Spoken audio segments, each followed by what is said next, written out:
میرے محترم دوستو، جناب عثمان غنی کے فضائل میں سے ایک فضیلت یہ ہے کہ حضرت عثمان صحابی رسول ہیں۔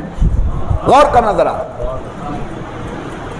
مقام صحابیت یہ اتنا بلند و بالا مقام ہے کہ میرے آقا نے فرمایا اگر میرا غیر صحابی احد پہاڑ کے برابر سونا خرچ کرے اور میرا ادنا درجے کا صحابی ایک جو مٹھی جو کی اللہ کے نام پہ خرچ کرے تو اس کی ایک مٹھی جو کا ثواب احد پہاڑ کے سونے خرچ کرنے سے زیادہ ہے۔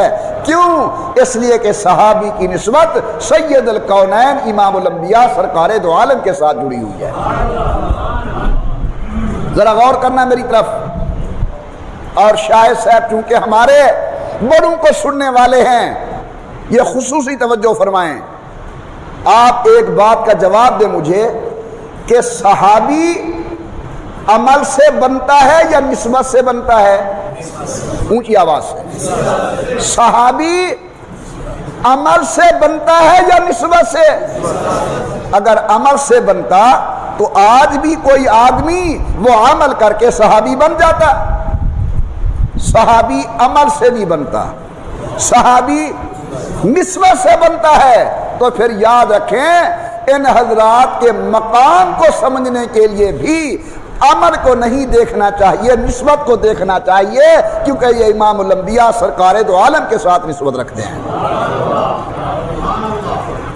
صحابی کسے کہتے ہیں؟ من رأى النبی او رآہ النبی، وہ ایماندار جس نے حضرت کو دیکھا ہو یا اللہ کے پیغمبر نے ان کو دیکھا ہو۔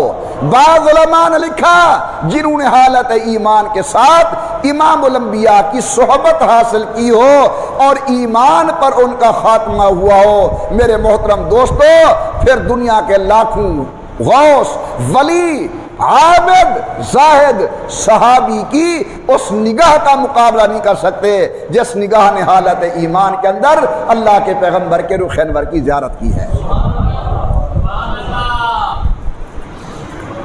یا اللہ جو بات میں کر رہا ہوں سمجھنے کی توفیق دینا۔ ہم جو پڑھتے پڑھاتے ہیں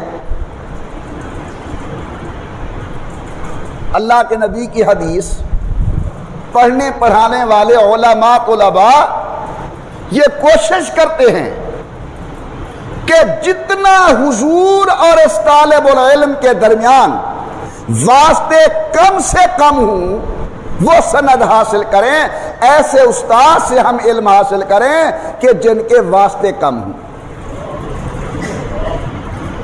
مثلا ایک استاد ہے وہ حدیث پڑھاتا ہے لیکن اس کے درمیان اور حضور کے درمیان 40 استاد ہیں، سمجھنا بات کو۔